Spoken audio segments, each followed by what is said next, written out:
Anong pinagkakaguluhan ng mga tao doon sa Talahiban? Na-traffic na tuloy tayo dito. Tingnan kaya natin. Bumaba muna tayo, Insan. Tatang, dito lang po muna kayo ha. Sige. Bumaba muna tayo at tingnan natin.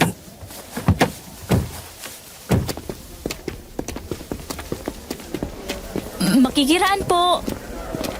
Ay, Diyos ko! May bangkay ng lalaki dito. Anong nangyari dyan? Napakulupit naman ang ginawa sa biktima. Ha? Bakit kaya maraming kalmot?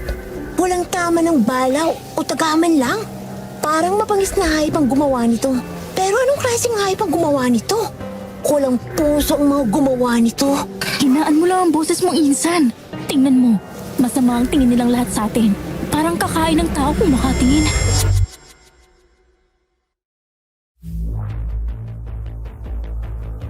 Sa maraming pagkakataon, ang opinyon mo ay hindi gaya ng sa iba. May mga pagkakataon din na kailangan mong itago ang isang bagay kahit kapalit nito ay pansariling tagumpay, pero hindi makabubuti sa nakakarami.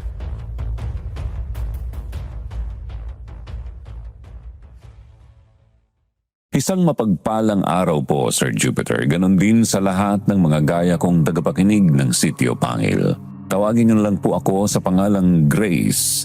Dati akong member ng Special Forces na ngayon ay isang journalist at dokumentarista. Ang karanasan kong ibabahagi sa inyo ay nangyari sa isang probinsya na kilala sa kanyang ganda, lalo na ang kanyang dagat. Kaya nang maibigay sa amin ang assignment tungkol sa mga rebelde, laking pasalamat namin dahil alam kong magbibigay ito sa amin ng break para maihanay sa mga dekalibreng dokumentarista. Pareho kaming magpinsan na nangangarap na makatanggap ng award o kaya'y mai-entry ang aming project sa isang international documentary competition. Pareho kaming mahilig sa adventure, kaya ang trabahong ito ay tinuturing naming naglilibang na kabuhayan. Ang assignment na ito din ang nagbigay sa amin ng pagkakataong may bakasyon ang aming lolo. Pero hindi ko inisip na dito namin mararanasan ang kakaibang adventure sa pakikipaglaban sa mga aswang kasama ang lolo naming albularyo. Samahan niyo po ako hanggang dulo sa pagbabahagi ng aking karanasan na hindi ko malilimutan.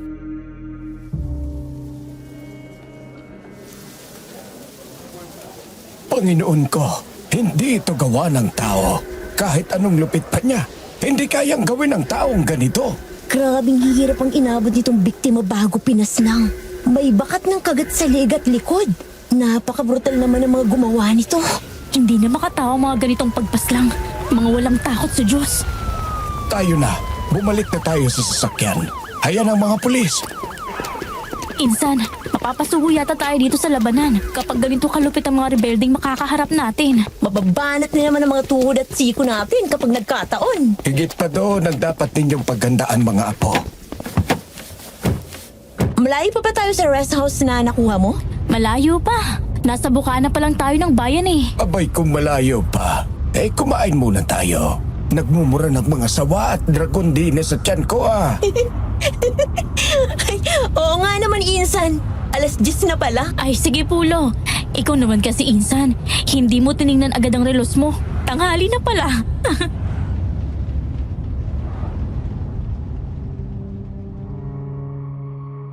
10:00 ng umaga pero mainit na dito. Ginutong tuloy ang lolo namin dahil sa dinadaanan naming crooked highway. Sinabayan pa nang makakita kami ng bangkay kanina. Maraming mga kainan sa gilid ng main road pero doon kami huminto sa bus stop para kumain. Maganda ang tanawin dito dahil overlooking view ang syudad mula sa kinaroroonan namin, pati na rin ang dagat. Pagkatapos namin kumain, nagtanong-tanong kami kung saan ang mas mabilis na daan papunta sa rest house na tutuluyan namin.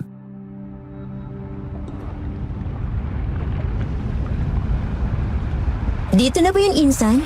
Oo, ito na yun. Maganda pala, malapit sa dagat. Hello? Ay, walang receptionist. I-press mo uli ang bell. Ayan, may lumabas na. Ito kaya ang may-ari? Hello, good afternoon. Welcome to Nieves Rest House. Good afternoon po. Kami po ang nag-book sa first floor nyo. So, ikaw si Grace Robles? Ako nga po. Ito po si Elvie Lagio, pinsan ko. At siya naman ang lolo Eduardo namin. Hello po. Magandang hapon ho. Ako naman si Nieves Baldor. Ebeng ang tawag ng mga nakakakilala sa akin. Tuloy kayo. Heto ang susi. Umakyat na kayo. At ipapakuha ko na lang ang mga gamit nyo. Ay, okay na po, Aling Nieves. Wala naman po kaming maraming dalang gamit eh. Kami nilang po yung kukuha. Ganun ba? Sige. Feel at home. May kakaiba sa babaeng ito. Ngising aso kong ngumiti. May sinasabi po kayo, Lo. Ha? Ay, ang sabi ko kunin na ninyo mga bag ninyo sa kotse. At nang makaakyat na tayo, makaunat naman ang likod ko at parang nakuba na yata ako sa haba ng biyahe natin.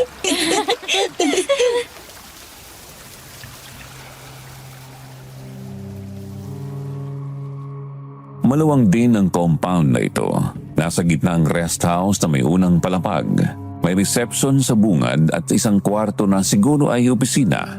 Nang pumasok kami ay napansin kong mayroon pa palang 3 cottage na nasa tagiliran na okupado na rin. Sa likod, mayroong swimming pool. Magkabila ng bakod ay dagat na. Bahagi ito ng Pacific Ocean. Nasa paanan ng bundok ang lugar na ito, ang Sierra Madre.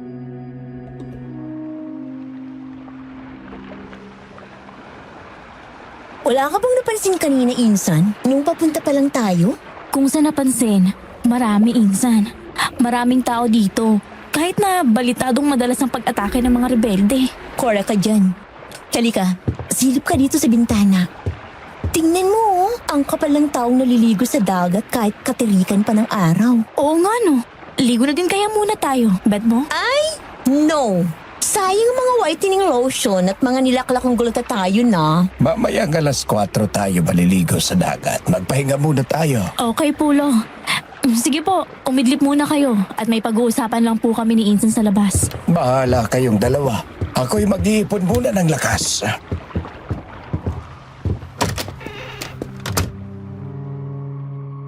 Lumabas kaming magpinsan at naglakad sa dalampasigan. Binaybay namin ang gilid ng dagat hanggang sa umabot kami sa mabatong bahagi.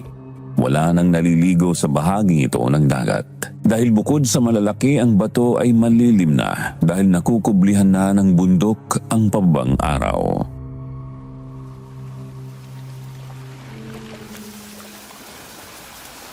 Sa tingin mo, dito kaya sa kabundukang ito nagkukuta ang mga sinasabing rebelde na pumapas lang daw sa mga taga rito, pati sa mga dumadayo rito? Basta, itutuloy natin ang unang plano.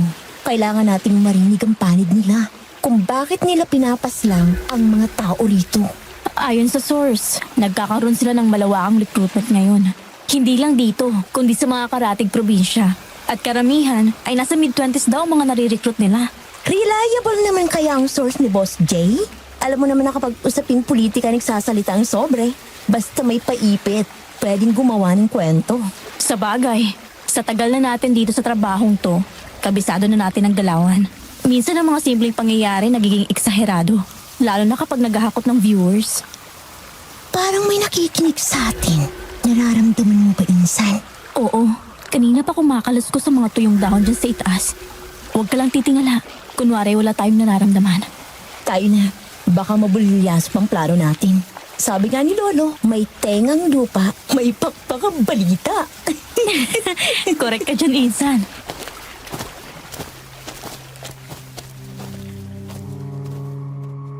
Habang naglalakad kaming pabalik ay nagtanong-tanong kami kung sino ang mga taga rito. Karamihan sa kanila ay mga local tourist, mga galing lang sa mga karatig probinsya.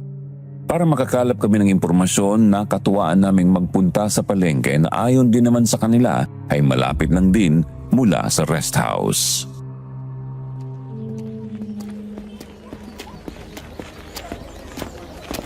Ate, magkano po dito sa Bluefin Tuna? Ay, may tag price pala. Sorry. Bili tayo ng isa, tapos ipaiho na natin. Ha? Pwede bang ipaiho sa kanila? Oo naman. Kaya nakasulat, libreng ihaw. Ay, malabo ng mata ko, ate. Babalikan na lang po namin. Tara, hanap muna tayo ng gulay na pang salad. Ay, perfect yan sa inihaw. Bubrero tayo dyan kay ate mamaya. Doon tayo sa hindi masyadong maraming tao. Wait lang.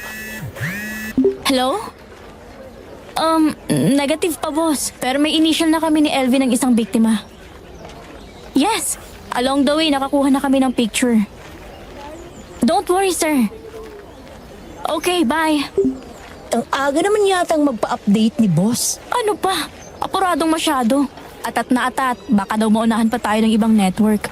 Akala naman niya bagong balita pang tungkol sa mga rebelde. Tsaka dokumentaryo ang ginagawa natin. Hindi naman pang breaking news. Hello?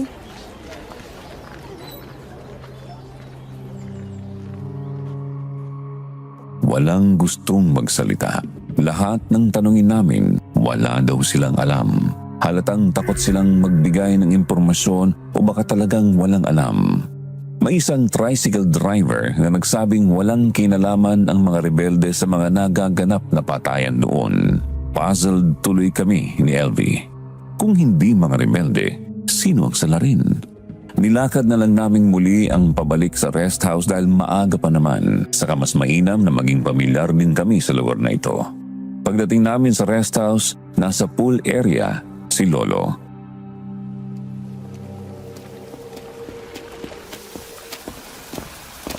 Saan ba kayo nakarating na magpinsan at muntik na kayong dilimin sa daan? Sa palengke po, Lo. Bumili po kami ng mga kain natin. Nainip po ba kayo, Lo? Hindi naman. May kahuntahan naman ako dito kanina. Kaya lang umalis na at maliligo daw muna sa dagat. At saka maraming nakaupo dito kanina. Sila daw ang nakaukupa sa cottage na yan. Kayo po, Lo. Gusto niyong maligo din tayo sa dagat? Gusto ko sana, kaya lang nagugutom na ako ay. Kumain muna kaya tayo. Sa palagay ninyo. Ay hindi kayo mapalagay. Oo nga naman, Insan. Tara, kumain muna tayo.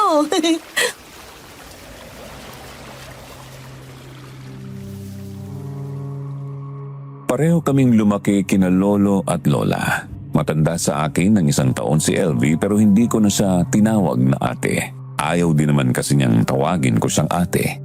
Mula pagkabata, parati kaming magkasama hanggang sa lahat ng bagay pareho kami. Kaya madalas na napagkakamalan kaming kambal. Daddy ko at mami niya ay magkapatid. Actually, kambal sila. Magkasundo kami sa maraming bagay at hindi pa namin naranasan ang mag-agawan sa iisang bagay lang. Bigayan kami kaya hindi kami nag-aaway. Pagkatapos ng light dinner, natupad na ang plano ni Elvie na mag-night swimming.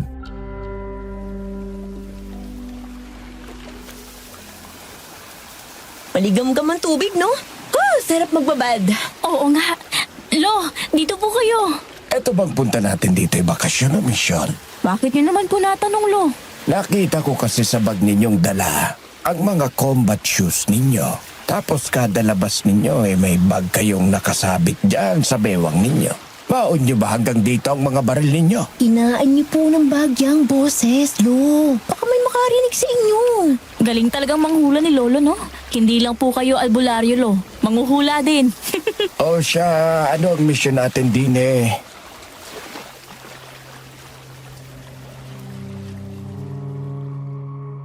Ipinaliwanag namin kay Lolo ang aming assignment.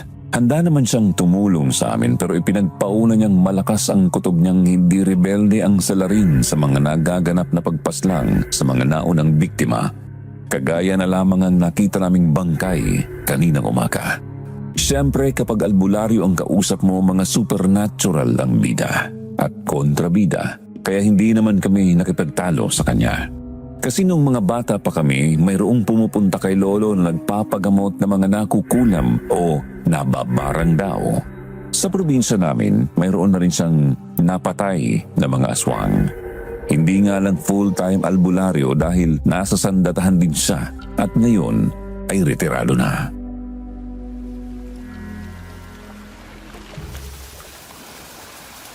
Sa tingin niyo po, Lo, diyan kaya sa mga bundok na yan, nagkukutang mga rebelde? Posible. Pero noon yon, noong mga dekada 80, talagang namumundok sila. Pero ngayon kasi ay nasa kapatagan ang iba. Ang ibang namiminuno nga sa gobyerno ang mga kontak pa nila. Pero tandaan ninyong dalawa ito, Hindi sila namimerwisyo ng mga sibilyan kasi mayroong mga mamamayang politiko ang nagpupondo sa kanila. Hindi rin naman magugutom ang mga yan dahil ang ibang mga kasapi nila ay nagtatrabaho din at namumuhay ng normal. May mga supply sila. Paano niyo po nalaman ang mga yan, no? Hindi ako'y pinanganak kahapon mga apo. Alam ng lipunan yan eh. Mahihina na lang ang kukote ng mga naniniwalang rebelde ang may gawa ng mga yon. Hindi sibilyan ang kalaban nila, kundi gobyerno. Kaya nga po gusto naming mahanap ang kuta nila para mahingi namin ang panig nila. Kasi sa kanila ibinibinta ang lahat. So, unfair naman sa kanila. Kayanin niyo pa po kayang umakyat sa bundok, no? Ay baka nakakalimutan yung dalawa na retiradong scout ranger ang lolo ninyo. Oo nga naman. Ikaw kasi, nagdududa ka pa yata sa tuhod ni Lolo. Hindi naman sa ganun. Naniniguro lang kung kaya pa bang magsuot ng combat shoes ni Lolo.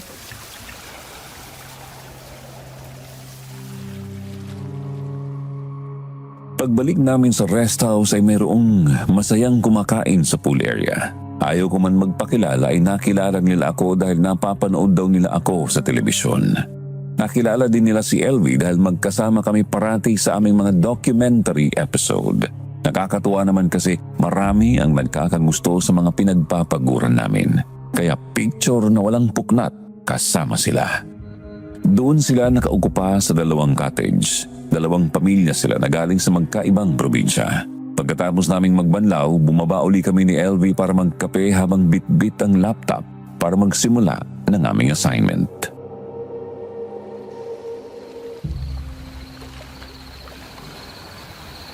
Feeling ko, ito na ang pinaka-challenging na assignment na mahahawakan natin. Magpinsan nga tayo. Parang nga tayong kambal. Pati pag-iisip natin, parang magkadugtong na. Oo. Kasi parang itong assignment na hindi natin alam kung paano magsisimula. Bago tayo umalis ng Manila, alam natin ang sunod-sunod na gagawin. Pero pagdating natin dito, iba agad ang sumalubong sa atin. Good evening, ladies. Anything to drink? Coffee po kami. Black. Thank you. Okay, 2 black coffee. Dito kaya kay Aling Nieves. May makatas kaya tayo. Makikita natin mamaya pagbalik niya.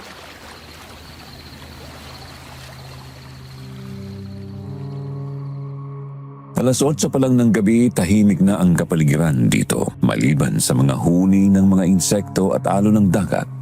Nakangiting bumalik si Aling Nieves kaya sinimulan na namin ang aming matatamis na papuri sa kanya para mabuha namin ang kanyang loob.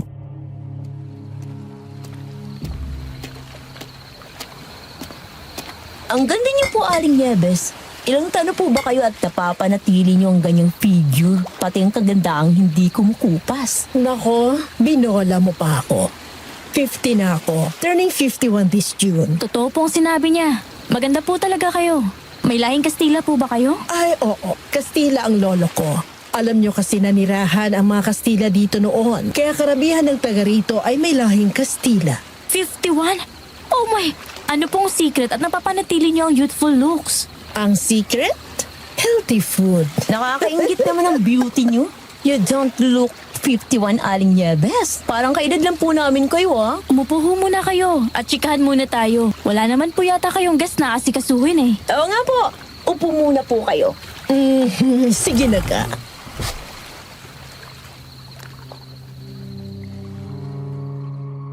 Ilang minuto din ang inubos namin ni LV sa pagtatanong tungkol sa kanyang mga beauty regimen.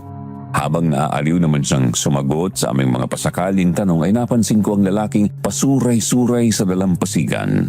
Sa tansya ko ay lasing ang lalaking yon. Hindi ko siya inalisan ng tingin hanggang sa naglalakad na siyang pabalik. Pero si Aling Nieves ay nagsalin pa uli ng kape sa mug namin kaya tuloy ang tsikahan. Nang magsimula na akong magtanong tungkol sa aming pakay ay sinagi ko ang paa ni LV at alam na niya ang ibig sabihin nun. Kailangan recorded ang tsikahan.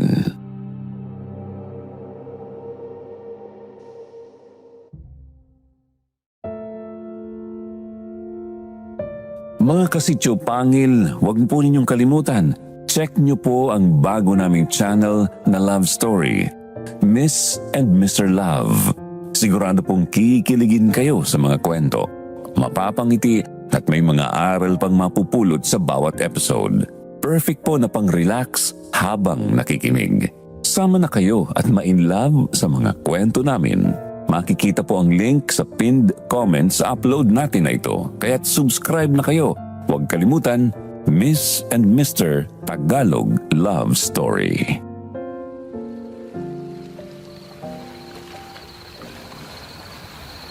Naniniwala po ba kayo na mga rebelde ang may kagagawa ng mga pagpaslang dito sa bayan nyo? Alam nyo, matagal nang nangyayari dito ang ganyan. Dekada na, hindi lang ngayon. Pero totoong mga rebelde ang gumagawa noon. Hindi po ba baril ang armas na ginagamit nila? O kaya yung mga itak? Siguro, hindi pa kasi ako nakakaharap ng rebelde kahit matagal na ako nakatira dito. Ewan ko lang ha, kasi sa ngayon mahirap nang makilala ang mga yun. Marami sa kanila nakakausap natin o kaya nakakasabay kumain na hindi natin alam na rebelde pala sila. Wala kasi silang uniforme. Kasi po, kaninang umaga, siguro nabalitaan nyo na may nakuhang bangkay sa bukana ng bayan. Oo. Narinig ko nga sa palengke kanina. Ang bangkay po ay hindi sa baril namatay. Kasi po ay may mga kagat sa batok at dibdib. Tsaka po, binuksan ang tiyan niya. Parang kinuha ang mga internal organ. Iyon nga din ang nakakapagtaka doon sa bangkay. Hindi kaya intentional ang pagkuha ng mga internal organ para ibenta?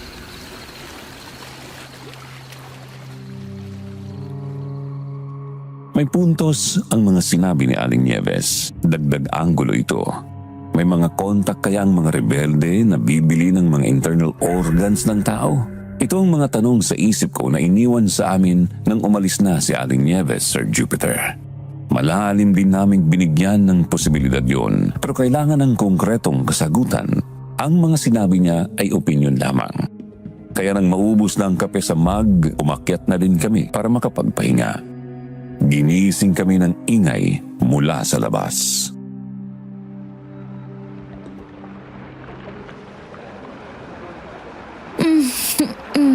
Anong ingay yun? Ang aga-agay nagkakagulo ang mga inampalan. Anong ingay ba yung insa ng aga pa eh? Ano kaya ang pinagkakaguluhan ng mga tao sa ibaba? Hoy, Inday! Halika dito, sumilip ka. May pinagkukumpulan ng mga tao dun oh. Asan ba? Oo nga no. Bumaba nga tayo. Si Lolo nasan ba? Nandun na. Mimoso din si Lolo eh. Mas maagap sa mga kaganapan. Buti na lang pumayag na sumama dito sa atin. Sa loob-loob siguro, bakasyong etchos lang tayong dalawa.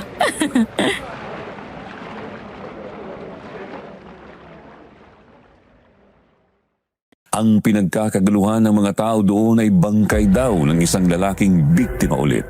Hindi pa naman umaalis ang mobil ng mga pulis kaya nasilip pa namin ni LV ang katawan ng bangkay. Ganito rin ang itsura ng bangkay na nakita namin nang papasok pa lang kami dito sa bayang ito. Pero may napansin ako sa bangkay. Mayroon siyang hawak na bote ng alak na mahigpit ang pagkakahawak niya.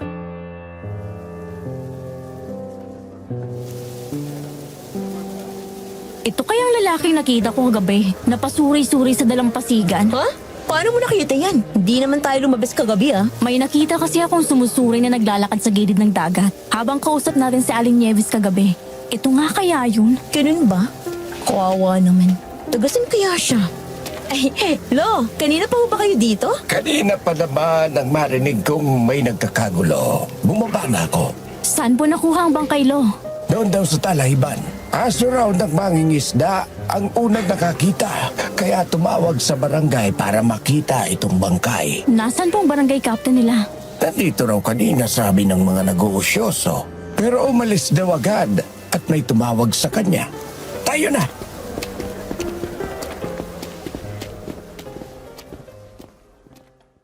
Dumiretso kami sa pool area para mag-almusal. Dinalhan kami ng kape at clubhouse sandwich ng staff ni Aling Nieves. Maagang naliligo sa pool ang mga bata habang nag-aalmusal din ang ibang guest doon. Napansin kong nilagyan din ng pagkain ang isang mesang bakante sa tabi namin. Hindi naman nagtagal, umahon na rin ang mga bata at nagyaya silang lumipat sa dagat na nasa kabila lang ng bakod.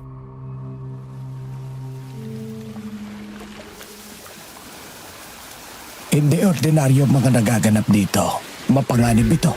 May aswang talagang gumagala dito. Meron nga po kaya, Lo.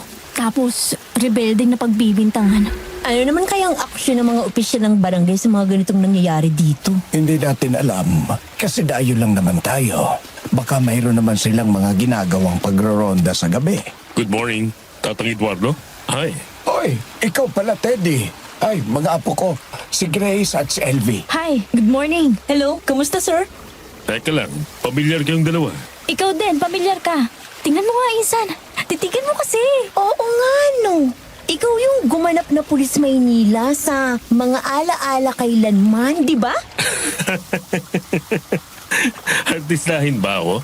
Hindi ako yon. Palabiro kayo ha. Tama, kayo nga napanood ko na nasa TV eh. Kamukha mo kasi ang bida dun eh. Pangit siguro yung bida na yon, kaya kamukha ko. Di gwapo nga eh.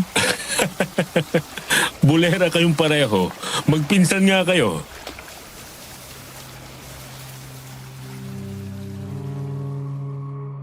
Ayon kay Teddy, isa siyang nobilista na nagbabakasyon doon.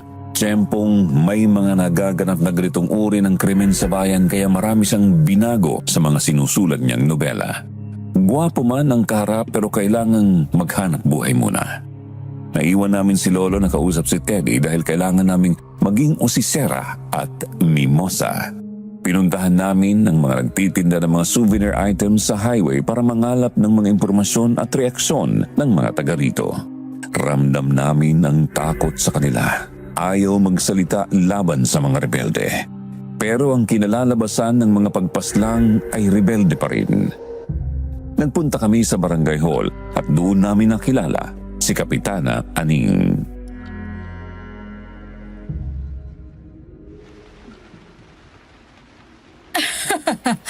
Sa panahon ngayon, may mga tao pa bang ganyan ang paniniwala?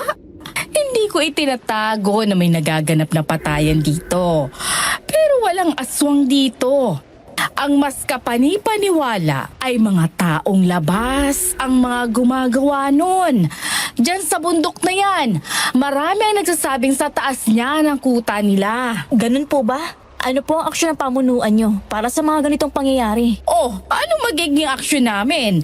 Di tumawag ng pulis, ano pa ba? Ibig niyo pong sabihin, yung mga aksyong pambarangay para malaman niyo talaga kung sino ang salarin? Abay wala. Naghihintay lang kami ng tatawag kung may napas lang. Kung saan lugar yun, ganun lang. Mahirap nang makialam. Aba, baka pati kami madamay. Ganun po ba? Limitado po palang galaw nyo. Hindi po ba kayo nag-iimbestiga tungkol sa mga kaganapan dito? Abay hindi na. Trabaho na ng mga pulis ang mga imbestigasyon na yan. Sige po. Maraming salamat po sa oras niyo, Kapitana. Makahulugan at makabuluhan po ang pagiging kapitan nyo dito sa barangay. Salamat po. Walang anuman. Teka, ngayon ko lang naisip, interview ba yan para sa TV? Opo, dokumentaryo po. Bakit hindi nyo naman sinabi kaagad? Sana nakapag-lipstick ba lang ako at saka nakapag-pulbos man lang, labo nyo naman. Ay, sige po. Alis na po kami. At maraming salamat po ulit.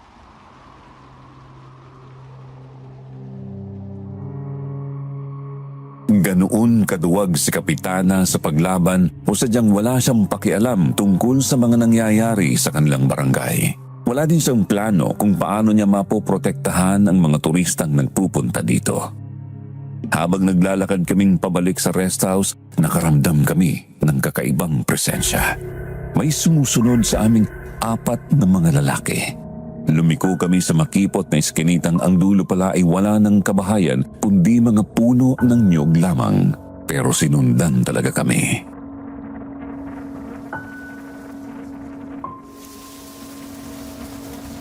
Anong kailangan nyo sa amin?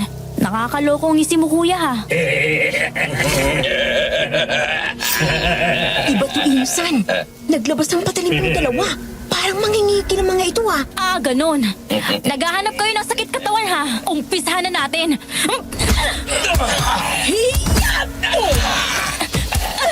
Kumag ka! Maghilot ka na pa nga! Etong sa'yo! Ikaw naman! Kumain ka ng kinilaw na suntok! Hoy! Saan kayo pupunta, ha? Bumalik kayo mga duwag! Mga lampa naman pala kayo Mga ungus na yun! Plano pa tayong hold upin! Tayo na nga. Ginutom ako sa mga anak ng palakang karag na yun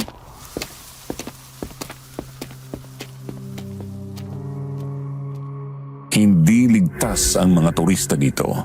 May holdupper, may aswang, may mga rebelde pa.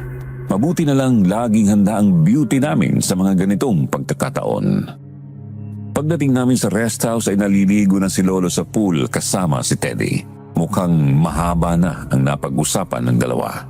Nainip daw si Lolo sa amin kaya nauna na silang magtanghalian.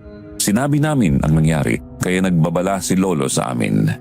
Nagkaayayaan na kaming maligo sa dagat kahit kainitan na ng araw dahil maraming tao sa dagat. Nireserba na namin ang aming lakas dahil mayroon pa kaming malagang lakad bukas. Maaga kaming nagsimulang umakyat ng bundok.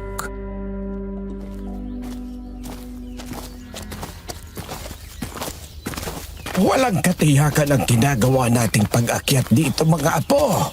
Kaya para hindi tayo mainip o kaya'y mabigo tayo na matagpuan sila, kailangang mayroon tayong madala o makuha mula dito sa bundok. Para magtanong man ang makakasalubong natin, meron tayong masasabing dahilan ng pag-akyat natin dito. Galing niyo po talaga, Lolo. Kaya bilib ako sa inyo eh. Anong sinabi ni Liam Neeson sa inyo? Oo nga, no. Pwes, mangunguha tayo ng mga orchids o kaya naman mga halamang gamot na makikita natin. Pero mas mainam kung orchids para dagdag sa mga koleksyon natin insan. Ay tama. Kaya heto, may dala akong net na malalagyan ng anumang makita nating mapapakinabanga. Wow! Ready? Saan niyo po nakuha yan, Lo?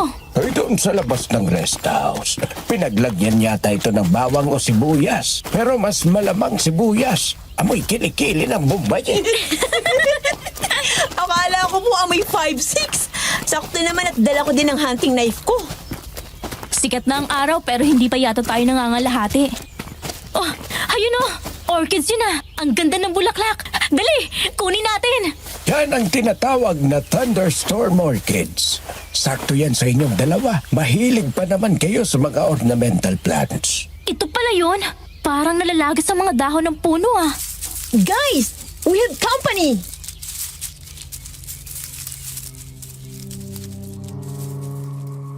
Nang tingalain namin ay may mga parang balsa sa itaas ng mga puno. Isa-isang bumababa ang mga lalaki sa pamamagitan ng lubid.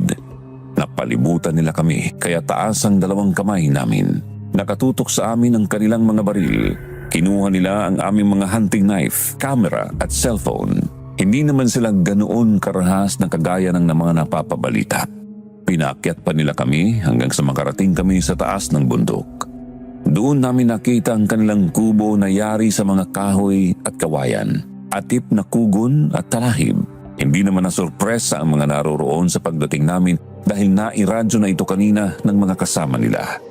Nagpakilala kami sa sinasabi nilang ka-nepot. Nakatakip ang buong mukha niya at tanging mga mata lang ang makikita.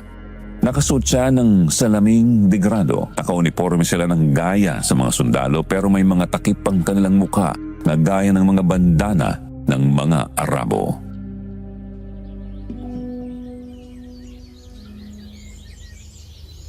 Tuloy kayo sa aming munting kampo. Ano namang lakas ng loob ang binitbit nyo para akyatin kami dito? Mga pamilyar kayo. Parang napapanood ko kayo sa TV. Grace Robles po, ng Documented Philippines. Kanepot. Ito po ang partner ko, si Elvie Lagyo. Magpinsan po kami. At si Tatang Eduardo po, lolo namin. Ipagpasensya nyo na po, kanipot, ang pang-aabala namin dito sa inyo. Ay gusto lang ng mga batang ire na makuha ang panig ninyo tungkol sa mga nangyayari sa ibaba. Ano naman ang may paglilingkod ng isang gaya ko o namin sa mga kilalang personalidad ng bansa, lalo na sa telebisyon? Gaya nga po ng nasabi ni Lolo, gusto po sana naming makuha ang panig nyo. Para rin po malinawan ng publiko. Malaki po ang may tutulong nyo para maunawaan kayo ng masa. Sigurado ba kayong may tutulong ako sa inyo? Malaki po, Kanipot. Hindi naman po lingid sa inyo mga nagaganap na pagpaslang dito sa probinsya, lalo na sa bayong to. Actually, kalunos-lunos nga po ang sinasapit ng mga biktima dito eh. Atensyo, pakibalik mo na mga gamit nila. Interview ito ng mga award-winning journalist. Kailangan ng mga sasabihin ko ay walang kulang o labis dahil tsak kung mapapanood ko yan. Hahabulin ko kayo kapag may dagdag o binawas kayong impormasyon sa sasabihin ko. Nagkakaintindihan ba tayo? Salamat po sa pagpapaunlak, Kanipot. Titiyakin po naming lalabas ng may malino na pagpapaunawa ang inyong panig. Umasa po kayong kung anong dapat malaman ng tao. Yun ang mapapanood nyo. Ayan ang lahat ng mga gamit nyo. Pero bago kayo mag-record, walang kamerang itututok sa akin. Mainam nang nagkakaunawan tayo, hindi po ba, Tatang? Tama ka naman, Kanipot. Salamat po, Kanipot.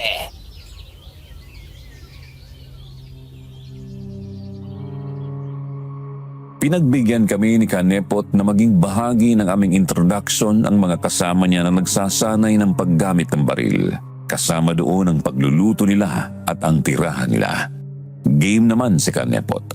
Honest at straightforward siyang sumagot. Bandang huli pumayag siyang makunan ng kamera pero nakatakip ang muka at mata lamang ang nakalabas. Kaya mahirap din siyang makilala.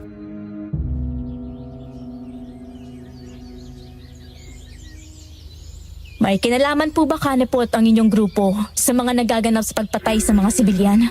Wala. Ang totoo nga, pati kami nababahala na. Dahil sa amin na ibibintang ang tungkol dyan. Mga kasama, punta muna kayo dito lahat. Bakit niyo po tinawag silang lahat? On record to insan. Tama lang na on record. Ayan, tingnan niyo mga kuko na mga kasama ko dito. Walang mahaba ang kuko sa amin dito. Kaya hindi namin kayang gawin ang mga ibinibintang sa amin. Winawarak daw ang tiyan, kesyo kinagat sa leeg. Hindi naman kami mga vampira dito eh. Ano po sa tingin niyo ang mga gumagawa nun? Kasi po, halos araw-araw na yata na mayroong mga nagiging biktima sa ibaba. Malamang mga turista pang iba. Ang masama lang ay binibintang sa inyo. Yung totoo ha, may aswang sa bayang ito. Kasi kami mismo ay inatake na rin dito. Kaya kayo sa ibaba ay mag-iingat. Pero kung kailangan nyo ng tulong ay huwag kayong mahihiyang bumalik dito.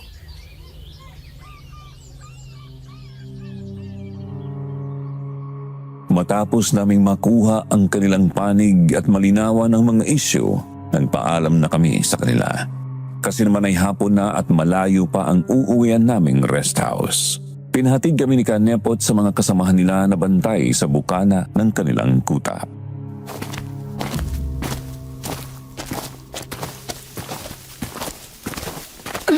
Buti na lang, sanay tayo sa akyat baba sa mga bundok. Oo nga, sulit naman insan. Mabubunan natin ang methodology at results. Mahaba pa insan. Interpretation of result pa. Parang may sumusunod sa atin. Wala naman. Hindi sumusunod, kundi sinasabayan tayo. Nakikita niyo po sila, Lolo? Nasaan sila? Nararamdaman ko sila. Sa gilid ni Grace, meron dyan. Dito sa gawi ko, meron din. Kaya alis tumanga po. Siguradong mapapalaban tayo. Naku, di mauunat na naman ang alak-alakan natin, insan. Ay, kabayang buntis! Diyos ko, anong mga itulo? Aswang ang mga yan. Sa mata nyo, saksakin o kaya'y pugutan ng leg. Doon ang parte ng katawan nilang mahihina. Mabuti na lang nahasa kong hunting knife ko. Kaya pala. Aatake na sila! Hangal ko! Loko! Ikaw na ngayon ang bagong biyanong bulag! Isa ka pa! Butasin natin yung mga lalamunan mo, ungas! Lapit! Sugod! Sige! Hanapin mo ang katapusan mo!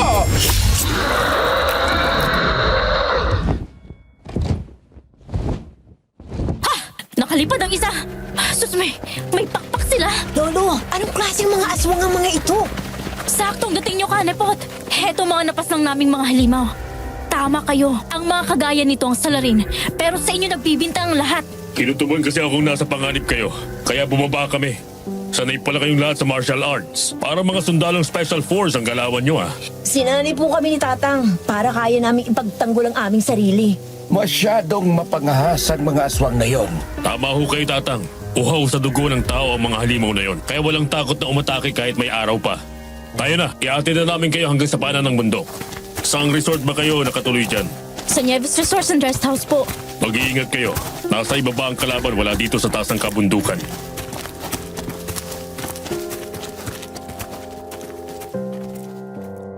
Sinamahan kami ng grupo ni Kanepot hanggang sa paanan ng bundok. Totoo nga ang kasabihan na hindi mo malalaman ang katotohanan hanggat hindi mo napapatunayan. Malinaw na kami mismo ay nakainkwentro ng aswang na pumapas lang dito at hindi ang mga pinagbibintangang mga taong labas. Pagdating namin sa rest house, narinig namin ang kwentuhan ng mga guest ng cottage. Mayroon daw nakuhang bangkay na malapit lang doon. Isang lalaki na ayon sa kanila ay lasing ng atakihin ng aswang.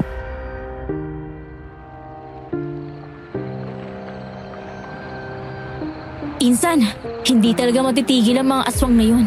Hindi ko ma-imagine ang hirap at sakit na nararamdaman ng mga biktima nila na kinakagat sa leeg habang binibiyak ang tiyan at kinukuha ng persahan ng mga internal organ.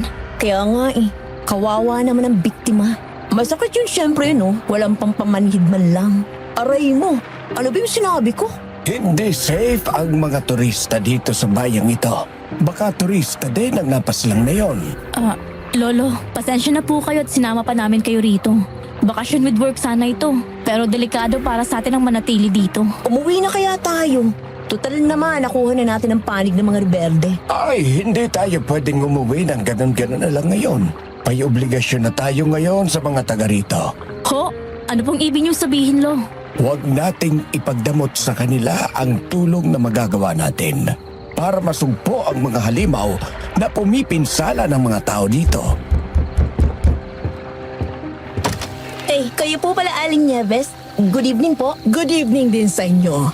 Napansin ko kasing maghapon kayong wala dito. Kaya naisip kong akyatin kayo. Nagsiserve kami ng dinner kung gusto niyong kumain. May pagkain sa ibaba. Nag-hiking po kasi kami. Naghanap din kami ng mga wild orchids.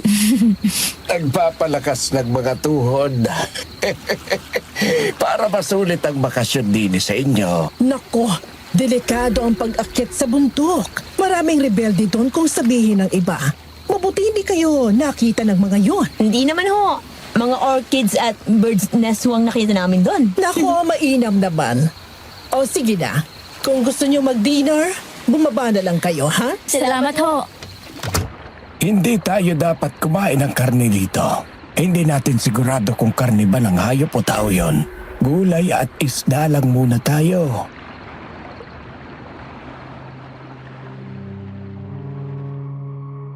Nang bumaba kami ay sa poolside kami ng tuloy. Nilapitan kami ni Aling Nieves para tanungin kung kakain kami. Nadismaya siguro kasi naman ang order ni Lolo ay nilagang itlog, toasted bread at lettuce. Nagtanong si Lolo Eduardo kung pwedeng makigamit kami ng kusina nila at kami ang magluluto ng pagkain namin. Hindi pumayag si Aling Nieves, masungit daw ang kusinero niya at ayaw daw nitong may nakikialam na iba sa kusina kaya nagkibit balikat na lang kami.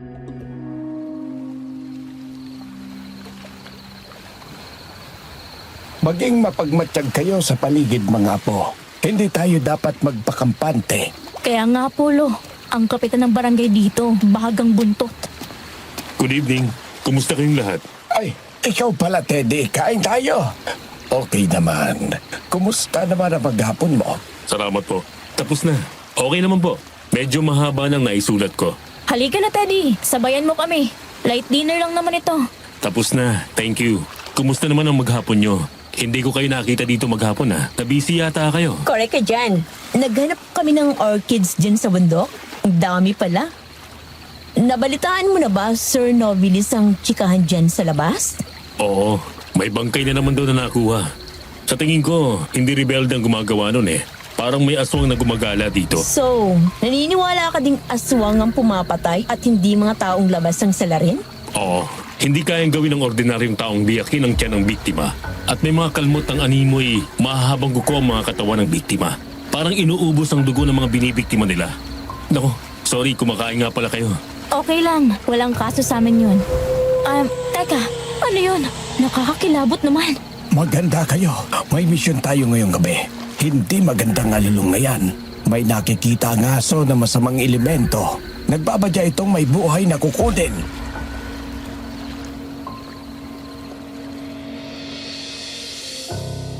Ito ang gabi na hindi nakasama sa assignment namin ni LV. Para kaming mga tanod na umiikot sa paligid. Nagmamanman sa labas ng rest house. Hanggang sa likod ng resort na nakatutok naman sa dagat. Nakakatuwa lang na pati si Teddy ay kasama namin. Nang makaramdam kami ng pagod ay sumalampak kami sa gilid ng pader sa tagiliran ng resort. Nakukublihan kami ng makapal na buganvilya. Mahinang nag-uusap sina Lolo at Teddy nang isang malakas na hiyawan ang umagaw sa aming pansin na nagmumula sa loob ng compound ng rest house. Mabilis kaming nagtakbuhan papasok ng compound nang mula sa ilaw sa loob ng cottage ay nakita naming nagkakagulo doon. Mabilis ang kilos naming lumapit doon at isang malakas na sipa ang ibinigay ni Teddy para mabuksan ng pinto. Sinasabi ko na nga bang lalabas kayo mga hunghang kayo? Ha? Mga ungas kayo! Uutasin kita! Insan! Sa leeg! Heto ng katapusan mo! Hiya! Hindi ka makakalabas dito, ngas! Lalasugin kong katawan mo, baka! Tapusin na natin, Tatang! Sige! Pugutan mo na!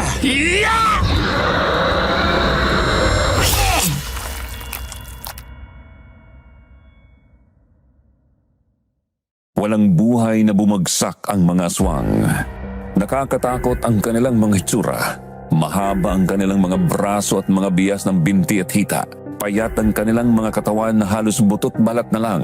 Matutulis ang kanilang mga kuko habang ang mga ngipin nila ay mahahabang matulis. Walang ilong at malalaki ang mata. Napatay ng 2 aswang ang mag-asawa kaya ang mga batang naulila ay natulala at hindi makausap. Dahil sa ingay ay nagising si Aling Nieves.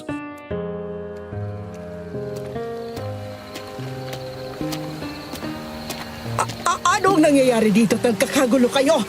Ay! Ano yon? Aswang, sila ang pumatay sa mag-asawa dito sa cottage neto. May aswang pala dito? Nako, alisin niyo yan dito. Ilabas niyo! Malas siya sa negosyo! Ayun na nga ho, titigan yung mabuti. Alisin niyo dito ang mga yan!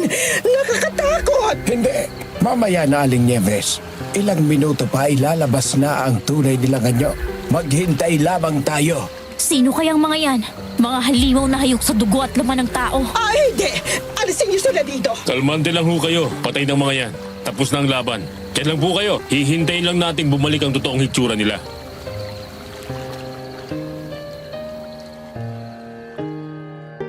Pansin naming taranta si Aling Nieves ng mga sandaling yun. Natatakot kaya siyang may makaalam na sa loob ng compound niya napatay ang mga aswang. Siguro ay natatakot siyang wala nang mag-book sa kanyang mga cottage at rest house, kaya sa ganoon.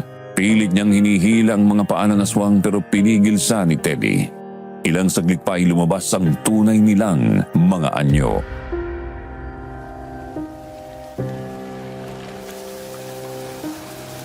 Panginoon ko, ito ang cook mo, Aling Nieves ah. Eto naman ang boy dito. Hindi ba, Aling Nieves? Ay, susme! Tumanggap pala ako ng mga empleyadong aswang? Nakunan mo ba ng before and after, Insan? Oo naman. Ako pa ba? Mahuli sa kuhunan ng picture? Anong picture? Saan yung gagamitin niya? Burahin mo yan! Burahin mo! Huwag ho kayong mag-alala, Aling Nieves. Hindi ho madadamay ang resort at rest house nyo. For reference lang ho ito.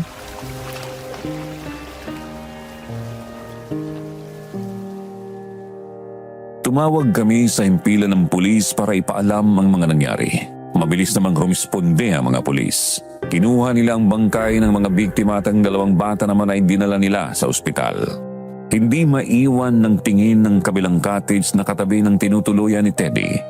Walang ilaw sa loob kaya iniisip ko kung tulog lang ba sila kaya walang ilaw o baka naman sila ang naunang napasok ng mga aswang. Hindi ako mapakali kaya kinatok ko ang pintuan nila. Laking pasalamat ko nang magbukas ng pinto ang mga nakatuloy doon. Nanghingi na lang ako ng paumanhin at tumalikod na. Ang mga aswang na napuksa ay dinala nila sa labas ng compound at sinunog.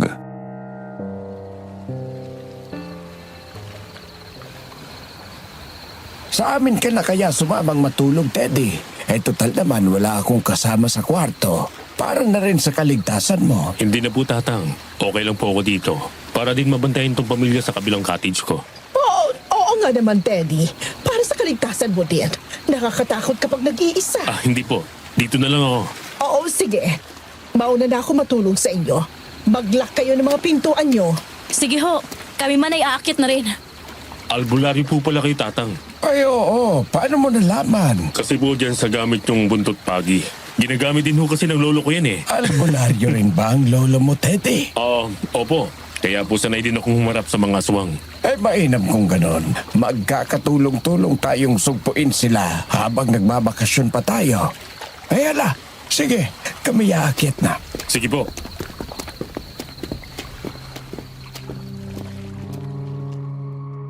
Nasa kwarto na kami at iniutos ni Lolo na i-off daw ang ilaw. Bukas lahat ng bintana para mabilis daw kaming makarinig ng mga ingay na nagmumula sa labas. Dahil masunurin naman kaming mga apo, ginawa namin ang utos ng Lolo. Pero nang lumapat ang likod namin sa kama ay diretsong hinatak na kami ng antok at hindi ko na rin namalayan pa ang mga sumunod na pangyayari. Pasado 9:00 na ng umaga nang magising kami ni LV. Bumaba kami at dumiretso sa pool.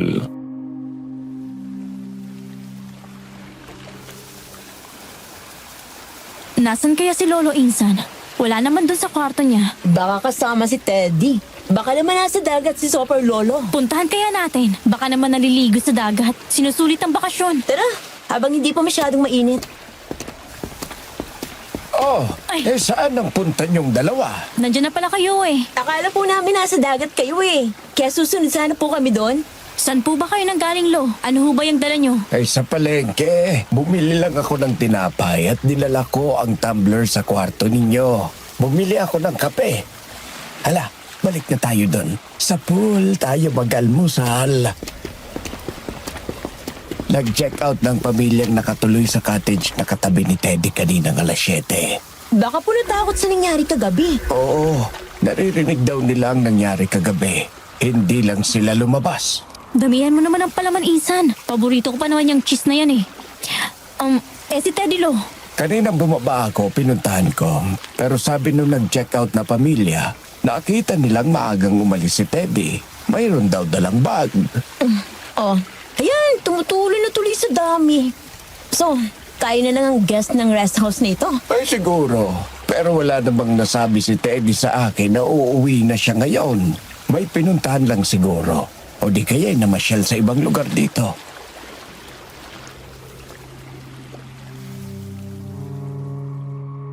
Gusto na sana naming umalis na din doon pero ayaw naman ni Lolo.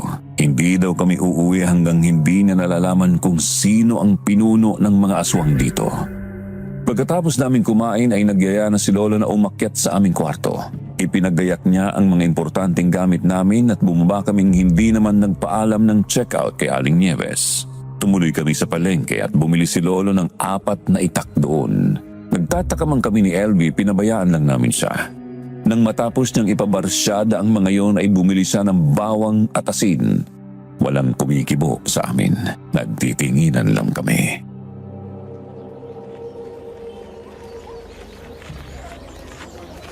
Lo, aanin niyo po bang mga ito? Gagamitin natin yung pamuksa sa mga aswang dito. Tayo na! Saan po ba tayo pupunta, Lo? Sa bundok. Doon tayo gagawa ng mga kailangan natin. Saan po doon, Lo? Doon kay Kanipot, malaki ang may tutulong niya sa atin. Kaya tayo na. Diyos ko, Lord! Kaya naman pala kailangan pa natin mag-combat shoes. Aakyat pala tayo ng bundok ng tralala boom boom.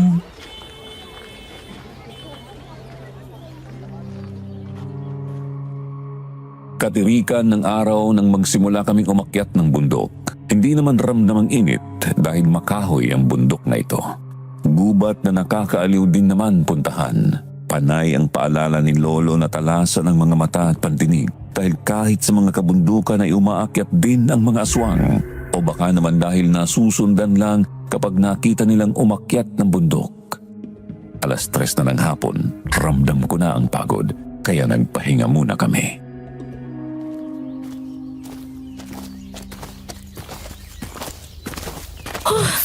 Dami kasi nating kargadang dala kaya nakakapagod agad.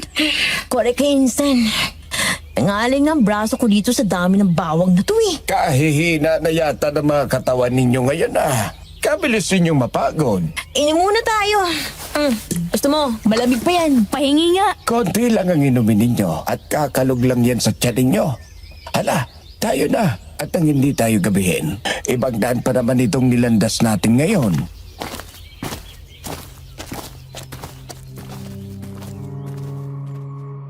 Nagpatuloy kami sa paglalakad paakyat sa kuta ni Kanepot. Natanong ko tuloy si Lolo kung bakit doon pa namin lulutuin sa kuta ang mga bawang niya. Pwede naman sana sa rest house na lang. Nalimutan kong ayaw nga pala ni Aling Nieves na ipagamit ang kanyang kusina. Kaya sige lang sa pag-akyat hanggang sa marating namin ang bukana ng kanilang kuta. Dahil kilala na kami ng mga bantay doon, inihatid kami sa kuta. Pero wala doon si Kanepot. Gayon pa man ay mababait naman sila na tinulungan kaming magbalat ng mga bawang at niluto ito ni Lolo sa langis. Iniabot ni Lolo sa kanila ang isang kahon na dala niya. Groceries ang laman ito at may mga frozen na manok at karne ng baboy. Tuwang-tuwa silang niluto ang mga yun.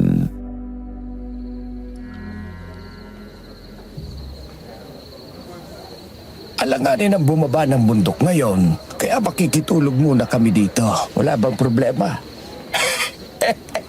Hey, katipid naman kumibo. Nag-thumbs up naman sila. Hey, salamat! Salamat mga kasama.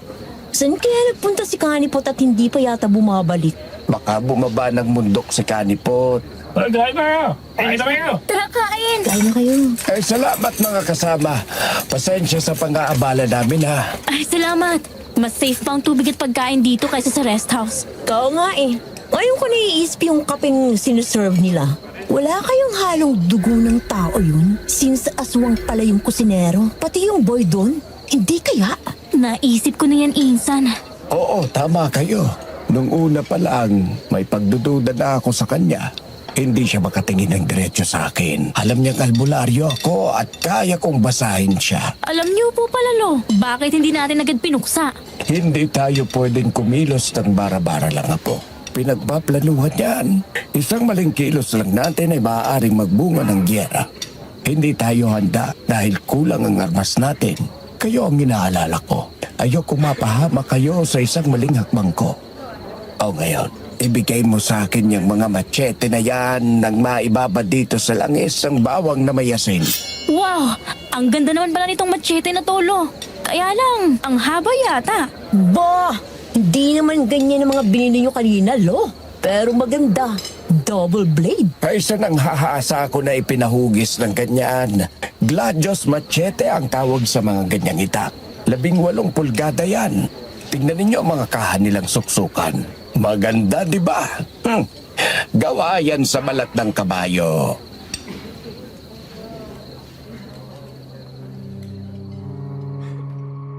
Natouch naman kami sa sinabi ni Lolo.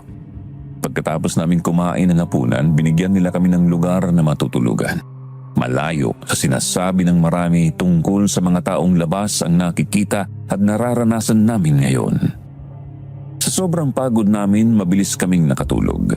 Ginising kami ni Lolo ng 4:00 ng umaga. Hinatid-uli kami ng mga kasama ni Kanepot hanggang sa tanaw na namin ang rest house. Meron palang daan na mas malapit kaysa sa unang natuntun naming daan. Nasa parte na kami ng dagat na malapit na sa rest house at habang ang araw ay sikat na at tumataas.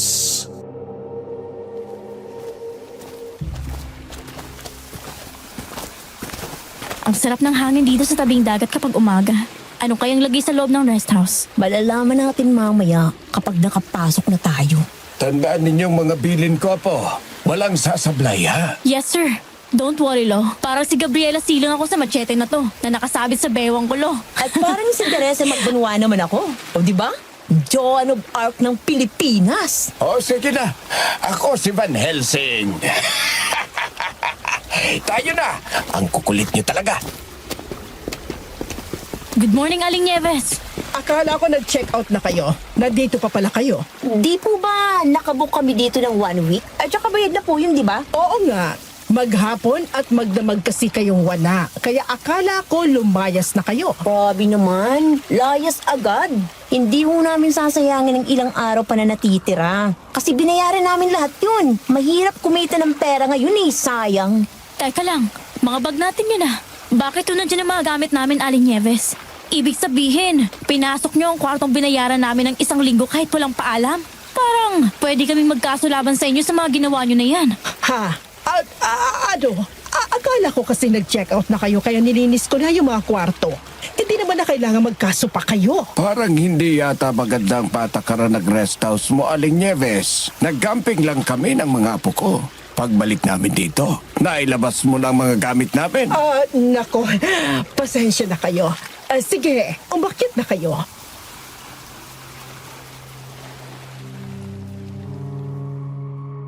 Pinilit kong magtimpi ng asar dahil hindi pwede na magpakamaldita ngayon. Masisira ang mga plano namin. Kinalabit ko si LV na malapit ng makahulagpos sa kanyang pagtitimpi. Umakyat kami ni LV at alam namin sinusundan kami ng tingin ni Aling Nieves. Si Lolo naman ay pumunta sa cottage ni Teddy.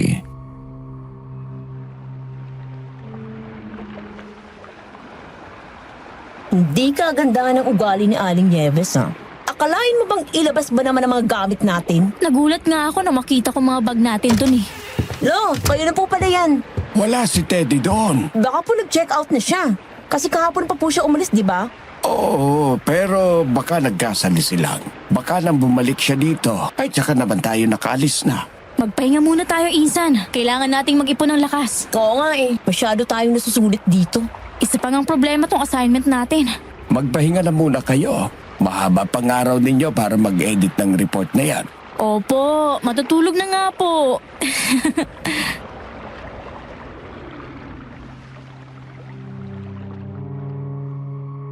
Pinilit ko munang ipahinga ang isip ko. Gusto kong makatulog nang makaipon ng lakas ang aking katawan. Kung sakaling mangyayari ang mga sinabi ni Lolo ay handa ako. Nakaramdam ako ng pamimigat ng talukap ng aking mata hanggang sa tuluyan na akong mapapikit. Mabilis na lumipas ang oras, 3:00 na ng hapon nang magising ako.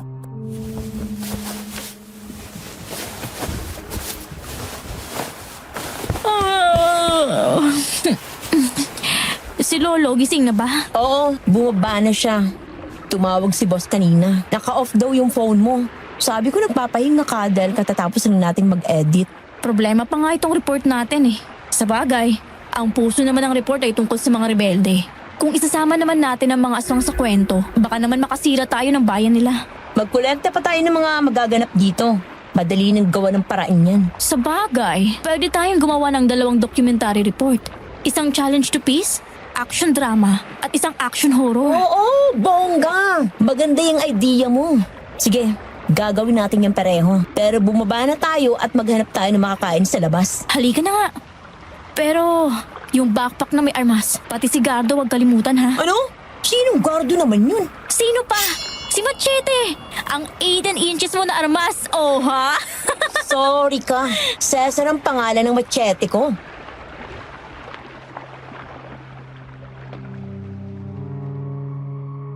Nakasalubong kami ni Aling Nieves na halatang may galit sa amin. Kahit na binati namin, wala itong kibo, bagkus ay masamang tumingin at nilagpasan lang kami. Napansin kong may receptionist na ngayon ang rest house. Parang tigre kung makatingin din ng isang yon. Wala si Lolo sa pool area kaya naisipan namin pumunta sa cottage ni Teddy. Wala din doon si Lolo kaya lumabas na lang kami.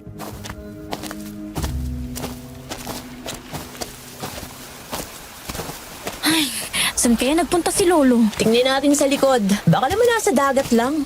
Sige, tayo na. Nagsasariling lakad din si Lolo. Para daw kapag umuwi na tayo, nasulit naman ang 1 week niya. Ayun nga si Lolo. Sino yung kausap niya doon? Asan ba? Hindi ko naman makita eh. Ay naku naman ate ko. Ayun, sa puno ng nyug. Nakapamewang pa. Bruha ka. Ate na naman. Halika nga dito. Payakap nga. Paano kaya ako kung hindi ikaw ang nakasama kong lumaki? Ang lampa ko pa naman. Tapos hindi naman ako katalinuhan kagaya mo. Blessed nga ako at ikaw ang kasama kong lumaki. Nakita mo naman ang mga kapatid ko. Puro barakong alaskador. Tsaka love na love kaya kita. Pakis nga. Ay, teka. Parang kilala kong kausap ni Lolo. Oo nga no. Parang si... Matalas talagang pangamoy ninyong dalawa at nasundan niyo ako rito. Kanipot. Mabuti naman po't nababa kayo rito.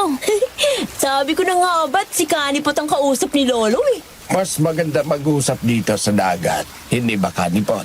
Malayo sa mga tenga ng kawali at kaldero. Parang seryoso po yata ang topic ah. Ano po ba yun? Kinakabahan yata ako.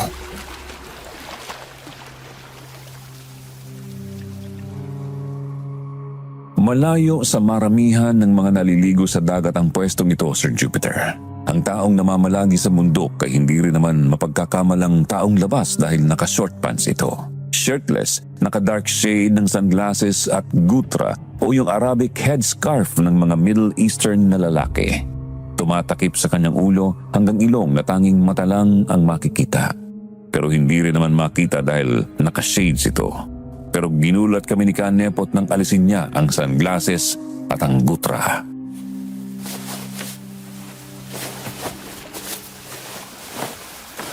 Ikaw? Oh my God! Kamang kutob ko! Ikaw? Ako din may kutob. Yung boses mo kasi. Masaya akong makita ka sa dalawang mabubuting katauhan. Oo nga. Ano bang prefer mong itawag namin sa'yo? Salamat sa pagtanggap niyo sa akin. Teddy kapag dito. Kapag nasa bundok, siyempre kanipot. Parang hindi po kayo nagulat, Lo. Baka nauna nang nalaman ni Lolo. Well, matagal na kaming magkakilala. At pilit kaming nagpapanggap na estranghero sa isa't isa. Estudyante niya ako nung nagtuturo pa siya sa military. Ang mga taong nasa itaas ng bundok ay hindi talaga mga taong labas. Pareho natin sila. Lahat sila ay nasa serbisyo. Iisa lang ang misyon natin dito.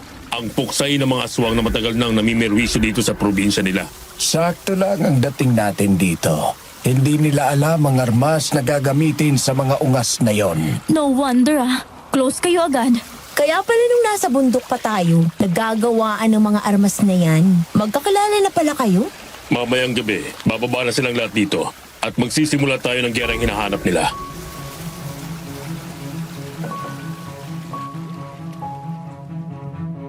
Bago pa dumilim, nakababa na ang mga nasa itaas ng bundok.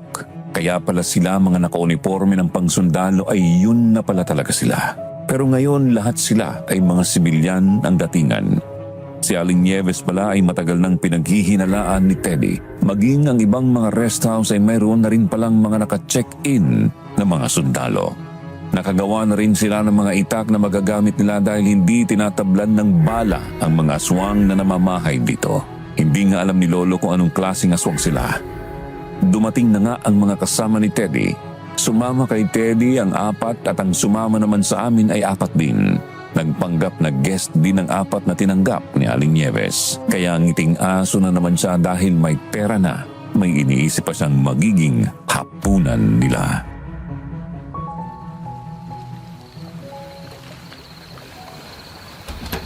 Humanda kayo. May nagbubukas ng pintuan. May mga umaakyat din, Lo.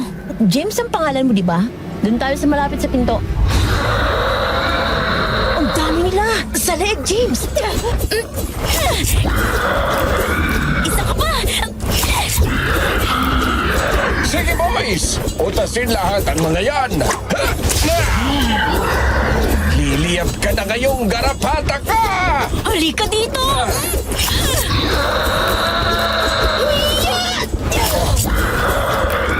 Grace! Buksan mo bintana! Men! Itapon na sa labas ang mga aswang na yan! Nasunog ang mga aswang na nagmumula sa sugat nilang gawa ng aming sandata. Mabisa ang langis ng bawang at asin. Napaslang namin ang aswang na umakyat sa amin. Narinig namin ang senyas ni Teddy sa ibaba. Pumipita siya kaya mabilis kaming sumaklolo sa kanila sa ibaba. Pero maraming pumapasok sa compound ng rest house. Patuloy ang pagdami nila. Alisto kayong lahat. Tumatawag pa ako ng backup. Marami to. Sabi ko na nga ba, naiisang ka ng mga aswang dito eh. Ingat kayong lahat, Teddy! Men! Attack! Lipuin natin sila! Lasapin mo ang latay nito! Hindi na kayo makakapamisala pa! Maabutin kayo mga kumag kayo! Daig niyo pa mga nakremate! Naabo ang mga aswang na umatake sa amin. Marami sila pero mabisa ang sandatang gamit namin. Dahil kapag nasugatan sila ng aming sandata, humahalo sa dugo nila ang langis ng bawang at asin na mainit daw sa katawan ng aswang at pinagmumulan nito ng apoy na tumutupok sa kanila.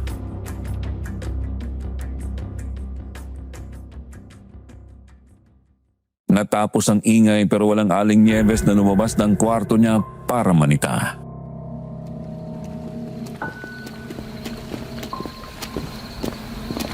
Ito ang silid ni Aling Nieves.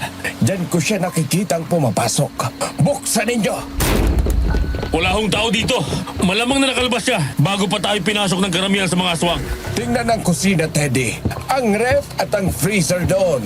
Okay ho. Ang lansa! Bakit? Anong laman ng mga yan? Tingnan niyo ang laman nito.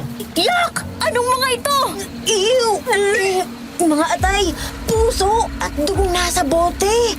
Ang dami nito ah! Kumpirmadong aswang din si Aling Nieves. Pero nasan siya?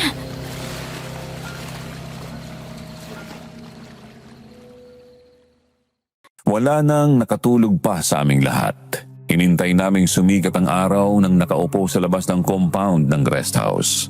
Pero walang dumating na Aling Nieves. Kasama kaya siya sa mga aswang na nakainkwentro namin kagabi o nakatakas na siya?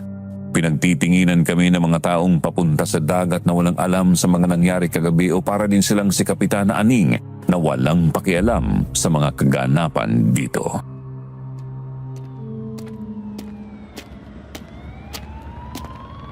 Oh, nasaan ang mga bangkay na itinawag nyo? I-record mo ng patago. I-focus mo kay Kapitana. Kanina pa ready, parating pa rin siya nakaset na. Wala na ang mga bangkay na natira. Lahat ng mga aswang na napatay namin ay natupok na. Naabo na sila. Ano? Walang natirang aswang? Naabong lahat? Ay tama po ang narinig ninyo, Kapitana. Pasukin nyo na rin at nang makita nyo ang lahat. Si Aling Nieves ay nag-reserve ng pagkain sa mga guest niya ng mga atay at puso ng tao. Pati dugo.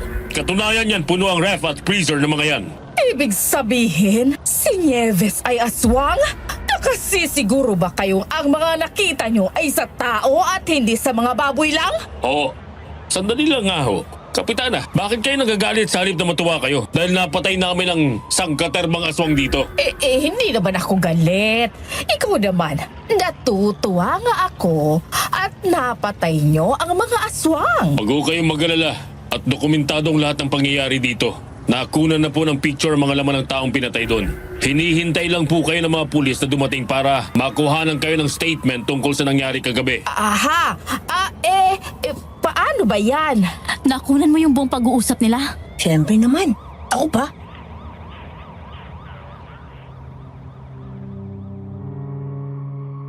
Tulong-tulong ang mga sundalong inilabas ang ref at freezer na naglalaman ng mga puso, atay at dugo ng mga biktima. Inilibing ang lahat ng mga yon. Naalerto ang mga turista at marami na ang nagpasyang mag-alisan.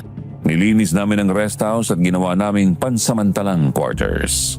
Ipinagpaalam namin sa LGU ang aming hakbang kaya may permiso ang pananatili namin sa rest house ni Aling Nieves na hanggang ngayon hindi pa bumabalik. Pumunta kami sa palengke para mamili ng malulutong pagkain. Alam ng mga taga-palengke ang nangyari kaya ang karamihan ay kinakamayan kami. Pero napapansin namin mayroong masama kung tumingin na parang gusto kaming lulunin ng buhay.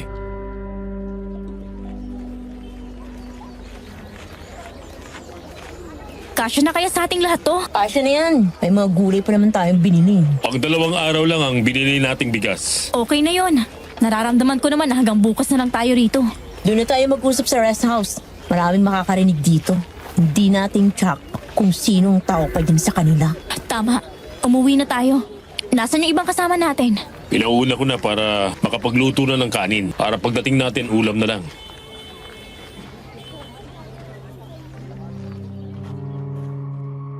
Bumili rin kami ng mga gamit sa pagluluto kasi ayaw namin na makigamit sa mga gamit sa kusina ni Aling Nieves. Nakakangani-ngani kung iisipin na ang mga gamit doon ay pinaglulutuan ng mga parte ng katawan ng tao. Pwede naman naming iuwi ang mga gamit na yon kapag umuwi na kami. Sa aming tatlo, hanggang bukas ng tanghali na lang talaga kami noon. Pero hindi ko alam kung papayag si Lolo na umuwi kami hanggang hindi pa nakikita si Aling Nieves. Sa isip ni Lolo at Teddy ay si Aling Nieves ang pinuno nila. Sa dami nga naman ng mga laman ng ref at freezer. Maaari nga namang siya ang nag-uutos sa mga aswang para pumatay at makuha ang parte ng katawan na inipon niya. Malapit na kami sa rest house nang sinalubong kami ni Kapitana Aning at ng kanyang mga tanod.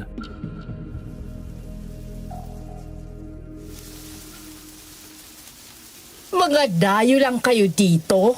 Lumugar kayo at baka mapuntahan yung maaga ang dapat yung kalagyan. Pinagbabantaan niyo po ba kami, Kapitana? Hindi naman. Sinasabi ko lang ang dapat yung maging asta. Lalo na't nasa ibang lugar kayo. Huwag masyadong maangas. At baka wala nang maging good morning sunshine. Kaya nga po kami lumugar eh. Nakisama kami sa mga tao rito. Pumaslang kami ng mga salot dahil kawawa ang mga turistang gusto lang maglibang. Tapos, mapapatay lang ng mga aswang nyo dito. Kapitana, hindi po maganda sa isang leader na gaya nyo ang nagbabanta. Sa amin kayo kumikita. Kung walang turista dito, walang income ang bayan nyo. Tsaka malaki yung utang na loob nyong dapat tanawin sa amin. Hindi yung may pagbanta pa kayo. Para ko tuloy tertiary na puyat. Kapitana, pawalang galang na po. Kailangan na naming umalis at magluluto pa kami ng pagkain ng batalyon. Ladies, tara na. Adios! Hinay-hinay sa iinumin, ha?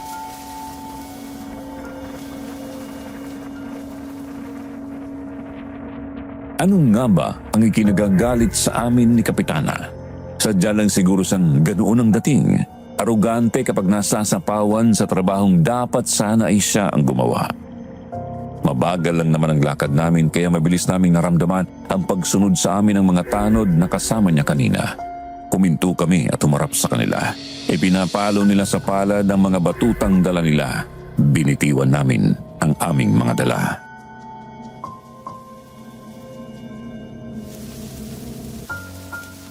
Atras lang muna kayo mga binibini at may gusto magpalaki ng braso. Lampalang mga yan. Oo nga, lalo na yung tabatsoy na yan. Naku, hingalin yan. Iba to, pinalibutan tayo eh. Gustong magpapawis. Umpisahan na natin nang matapos agad. Eto naman sa'yo! Palilitin ko yung butsing mong dyan! Eto naman ang kuyain mo, boy! Tatayo ka pa, ha? Sabi ko na nga ba't hanggang forma lang itong mga engot na to eh! Hoy! Bumalik kayo dito, mga ukas! 2 beses nang nangyayari. Kapag kinausap si Kapitana, pagtalikod namin may susunod agad. Hindi kaya si Kapitana may pakana nito? Siguro, inggit lang yun sa beauty natin. Kulang kasi siya sa ganda eh. Tayo na at naluto ng ulam dito sa plastic sa init ng araw. Ay!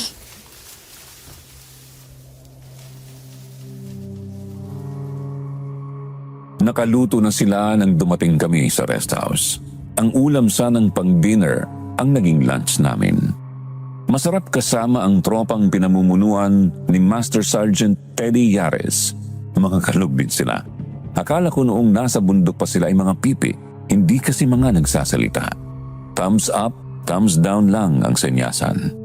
Pagkatapos naming mag-dinner, mayroon kaming assigned post. Buddy-buddy ang dating.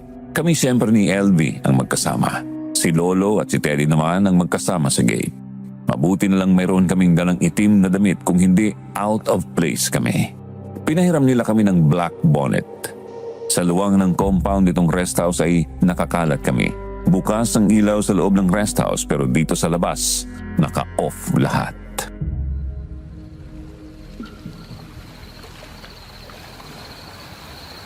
Sa palagay mo, saan nakarating si Aling Nieves? Hindi ako mapalagay insan. Bakit naman hindi ka mapalagay? Kasimple lang naman ang tanong ko. Makati kasi likod ko eh. Kamutin mo muna. Bruwa ka talaga kahit kailan. Eto na. Alam mo, sa dami ng aswang dito na naitumba natin, imposible nga walang natitira sa kanila. Malamang nandun siya. Hindi nga lang natin alam kung kanino siya nagtatago. Pareho tayo ng iniisip. Kaya lang, sakit kaya ang pagiging aswang? O namamana lang? Natatandaan mo ng mga bata pa tayo, hindi lahat ng aswang masama. Hindi lahat sa kanila ay kumakain ng puso o atay ng tao. Kahit ka daw dugo ayaw uminom. Sabi ni Lolo, may namamana. Meron din namang naisasalin sa pamamagitan ng dugo. Naiisip ko lang din. Lahat kasi ng bagay na ginagawa ng tao may dahilan. Tama? Tama nga naman. Kasi, kung ang dahilan lang nila nagugutom, bakit hindi na lang sila bumili ng puso ng baboy? O kaya tayo ng baka? Wala pa silang mapiperwisyo, hindi ba? Oo ding. Kaya lang, sa opinion ko lang to kapag yata nakasumpong ang pagiging aswang nila, they are under the spirit of evil. So, itutulak nun ng pumatay sila. Tapos magiging habitual na yon. Ganon. Ano yun? Pumipito si Teddy. Alerto daw. Oh my God! Aswang na may pakbo kaya nang umatakot sa atin sa gubat. Iniikot niyang rest house. Ano ba naman to? Bakit? Anong nangyayari sa'yo? Ang katiailong ko. Ah! Binuksan ng ilaw. Dito si Sisi ng aswang. Nakikita niya tayo, Isan. Liz! Aray ko naman! Babagsak sa atin! Elvie! Langang ka? Sisirit ka lang sa pader pa? O di sagad sa ngalangalan mo ang talim ng itak ko! Sa likod ng leg! Heto sa'yo! At isa pa! Galing mo, LB, ha? Sakto ang nakangangang bibig ng aswang sa machete mo!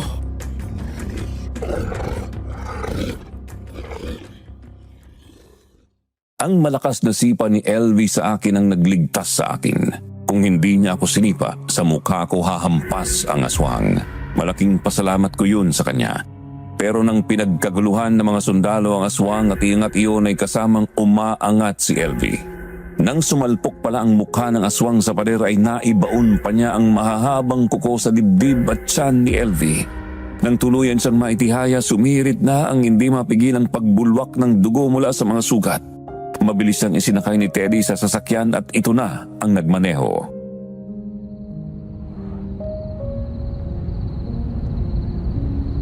Teddy, please!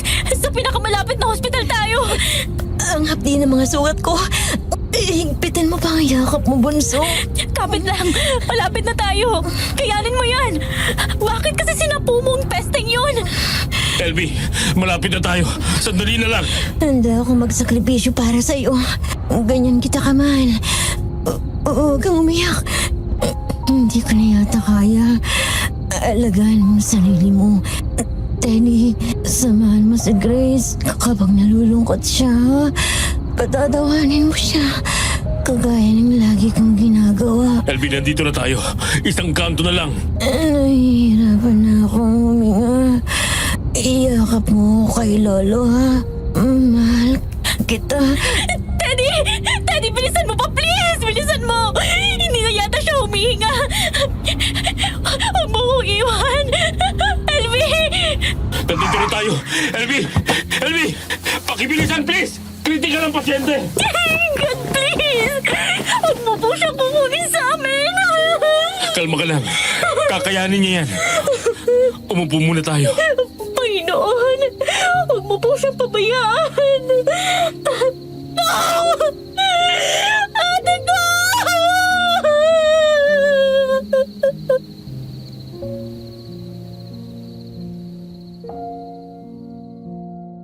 Siya ang aking kapatid, kaibigan, the most trusted I ever had.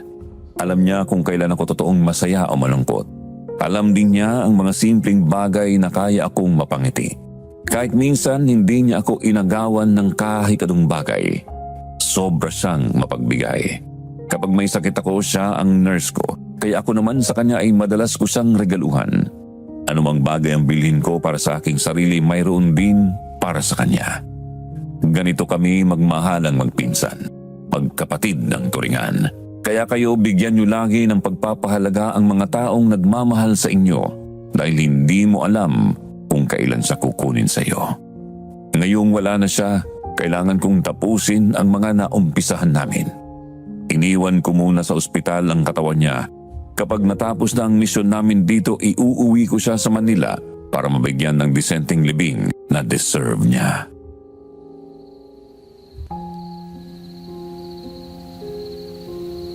Namatay siyang may halaga ang buhay. Ang lungkot dumadaan talaga yan sa buhay ng kahit sino. Sana huwag kang tumambay sa kalungkutang ibibigay sa'yo ng pag-alis ni LV. Masakit lang kasi. Kung hindi ko tinanggap ang assignment dito, buhay pa sana siya. Kaso, ginusto niya rin to eh. Nagigilty tuloy ako. Pagpakatatag ka, nandyan pa si Tatang Eduardo. Mas masakit sa kanyang pagkawala ni LV kasi siya ang nagpalaki sa inyo. Kayo na raw dalawa ang kayamanan ni Tatang, kaya huwag kang magpapakita ng kainahan sa kanya ngayon. Salamat, Teddy. Bumalik na tayo ron. Nag-aalala din ako sa kasama nating naiwan. Meron tayong babalikang laro na dapat tapusin. Tayo na. Okay ka na ba? Ako na magmamaneho. Mahirap maging okay ngayon. Mag-seatbelt ka. Ipapakita ko sa yung pagmamaneho ng emergency. Daan-daan lang, Grace. Baka mamagka tayo. Paliko-liko pa naman ang kalsada dito. Relax ka lang, Sarge. Makakauwi ka ng buhay.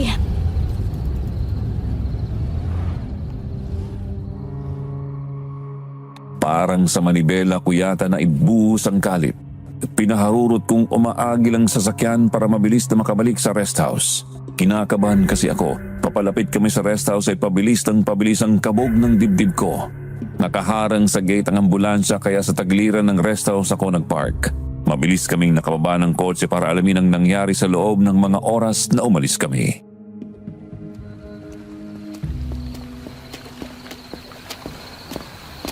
Anong nangyari dito habang wala kami? Tatang Eduardo, ayos lang po ba kayo?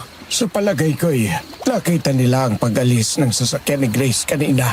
Umatake ang mga aswang dito at napaslang sina Corporal Benitez at si Texon. Kulang ang lakas namin para para lumaban.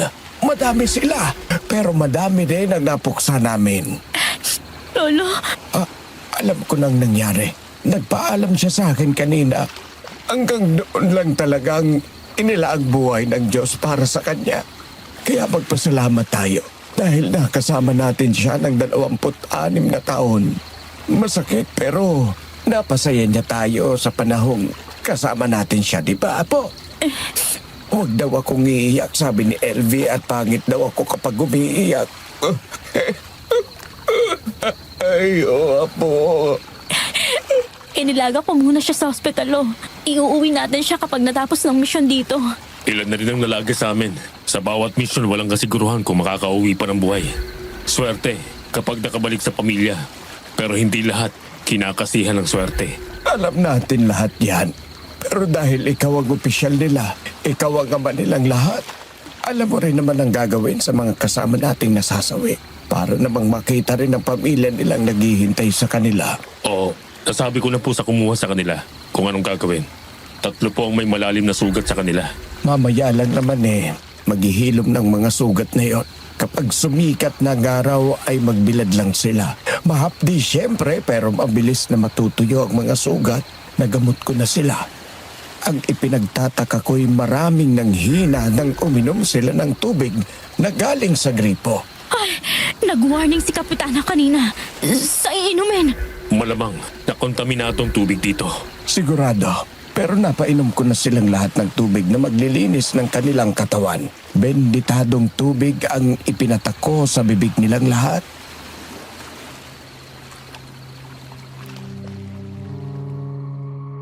Ito na ang huling araw na nakalaan sa amin dito.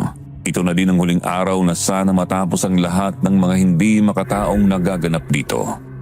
Pero paano matatapos ang misyong ito kung hindi matukoy ang leader ng mga aswang?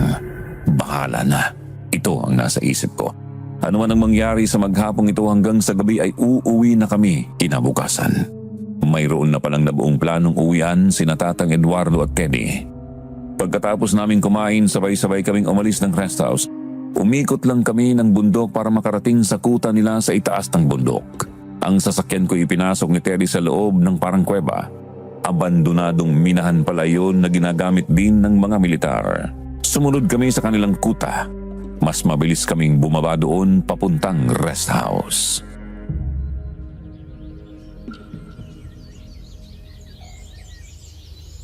Lalabas si Nieves ngayon sa rest house dahil malalaman niyang umalis na tayo lahat doon. Wala naman tayong sinira o kinuha doon. Maliban lang sa ref at freezer na inilabas natin. May kutubo kong may kinalaman si Kapitana Aning sa kontaminadong tubig sa rest house. Sa sinabi niya, alam kong yun ang tinutukoy niya. Sa isang korap na opisyal na gaya ni Kapitana Aling, lahat ay gagawin niya, lalo na't nagkakapera siya. Binayaran siguro ni Aling Nieves para masabutahe ang tubig. Talagang talamak ang korupsyon Kahit sa barya-barya lang pumapatol. Isa pa, ang pamumuno ni Kapitana sa barangay kaduda-duda. Walang aksyon sa mga napapaslang. Walang hakbang para makaiwas o maprotektahan ng mga taong naninirahan doon, lalo na sa mga turista. Totoo po, kaya pati ang mga tanod niya, korap din. Anong oras ang plano niyong pagbaba? Paglubog ng araw, magsisimula tayong bumaba. Meron tayong kasamang naiwan doon. Malalaman natin sa kanilang sitwasyon sa ibaba. Maaga pa naman. Umidlip muna tayo. Oo, naghihilik na nga ang iba doon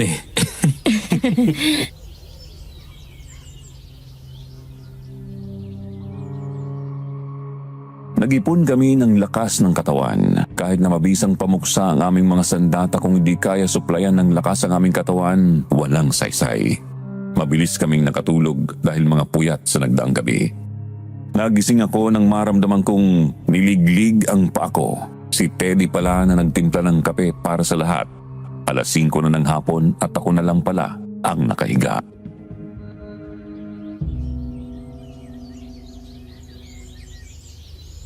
Magkape muna tayo. May mga tinapay pa naman tayong nabili kanina. Anong oras na ba?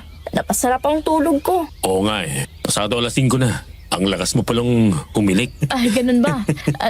Nako, pasensya na kayo kung naabala kayo sa hilik ko ha. Ikaw ang naghihilik, hindi ako. Para kang rotovator na nag-aararo ng sobrang tigas na lupa eh. Sa tingin mo, anong brand kaya ang hilik ko? Wala pa bang update ang mga nasa ibaba, Sarge? Wala pa nga po tatang Mamayang 6:00, magsisimula na tayong bumaba.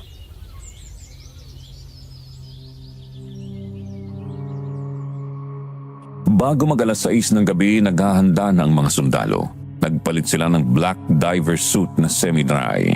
Ganito rin ang ipinasuot ni Teddy sa amin ni Lolo. Humahapit sa katawan ng suit na ito kaya komportabling gumalaw.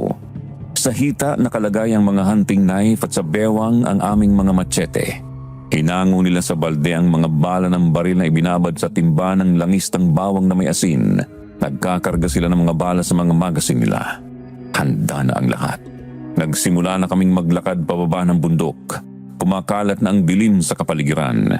Malalakas na alulong ng aso ang umaalingaw-ngaw. Mabilis sa mga kilos naming pinaligiran ang rest house. Umakyat sa pader papasok sa loob si Teddy at 2 pang sundalo. Kami ni Lolo ay nakapubli dito sa tagiliran ng rest house.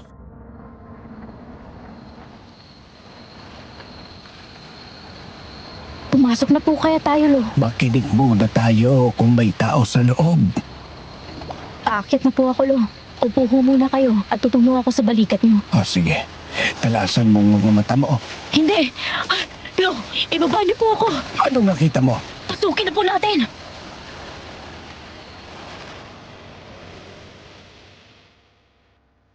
Hindi ako makapaniwala na nasa loob na ng rest house si Aling Nieves. Nandoon din si Kapitan Aning. Ano ang ginagawa niya doon? Kailangan kong malaman ang koneksyon nilang dalawa. Pagapang kami nakapasok ni Lolo sa loob, nandoon na rin sa tagiliran sina Teddy. Dinig ko ang pinag-uusapan nila.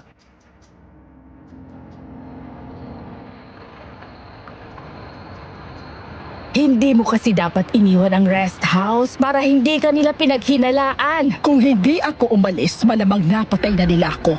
Ikaw dapat ang nagbantay dito eh. Hindi mo sila dapat pinayagang itapon ang laman ng ref at freezer. Kayo sa tingin mo ba may turista pang pupunta dito? Pagkatapos nating ma-expose ng babaeng taga-TV na yon? Dapat tayo ni Marte ang isang babae. Yung isa na lang ang problema natin. At alam kong babalik sila dito dahil alam nilang ikaw ang nagbabayad sa mga aswang dito para kumuha ng puso at atay ng mga turista. Tama pala kaming lahat sa mga hinala tungkol sa inyong dalawa. Mga anak kayo ng tinapa. Maraming buhay ang inutang nyo. Sakto ang dating mo, maldita ka. Hindi na ako mahihirapang ipahanap ka. Ibinabalik ko lang sa inyo ang ipinaranas nyo sa akin. Ayoko maging marahas. Pero nang hinali at pinatay ng mga turistang anak kong dalaga, isinumpa ko magbabayad ang lahat ng dadayo dito. Anong kasalanan ng mga taong inosente para iparanas nyo ang inyong mga kalupitan? Kuyog din kayo, ano? Pwes, tatapusin ko na kayo! Hindi na kayo makakalis ng buhay dito! Hindi na ako nabigla nang magbago ang anyo nila dahil pinatunayan lang nila ang kanilang sarili. Nakakatakot silang tingnan. Napuno ng ingay at kalabugan ng labi ng rest house ni Aling Nieves. Nagpasukan ng mga sundalong nasa paligid na siyang katagisan ng mga umaataking aswang. Hindi kita hayaang mabuhay pa, Kapitana! Patayin kita! Mga peste kayo! Papatayin ko kayong lahat! Etong napabagay sa inyo, mga anak ng kaniliman! Sa lalamunan mo, Punterian, Grace! Yeah! Ito ang bagay sa gaya mong kurap! Sige! Masunog kayong mga halimaw!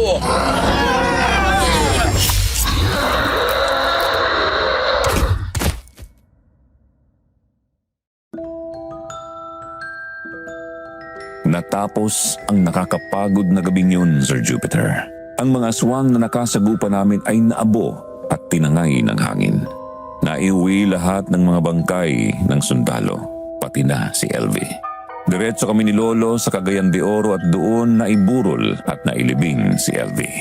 Ang pinagpaguran namin ni Ate LV ay isinulat ko na lang sa pormang libro na ngayon ay entry ko sa Book Fest sa Europa sa kategoryang fictional story.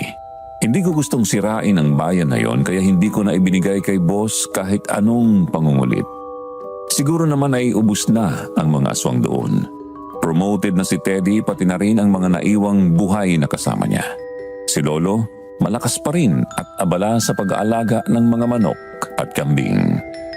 Nasa estado kami ni Teddy na magkaibigan. Hindi ko lang alam kung lalagpas pa doon. Maraming salamat po, Sir Jupiter, at sa inyong lahat na sumama sa amin hanggang dulo. Sana po ay kinapulutan nyo ng aral ang aking karanasan. Muli, ito po si Grace. Maraming salamat po.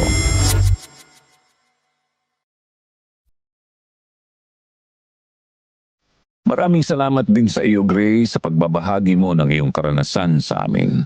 Tama ka sa sinabi mong pahalagahan mo ang taong nagmamahal sa iyo dahil hindi natin alam kung kailan sila kukunin ng Diyos sa atin. Maganda rin ang intensyon mong wag nang isapubliko ang iyong proyekto kung mayroong masisirang bayan. Basta kayo po na mga mahihilig sa adventure ay mag-iingat na lang palagi. Huwag din pong kalimutan mag-subscribe sa iba pa naming channel. Sitio Pangil, Aswang Diaries, Aswang Confessions, Kwentong Takip-Siling, Miss Amy. Hanggang sa muli, mga dear listeners, maraming salamat po.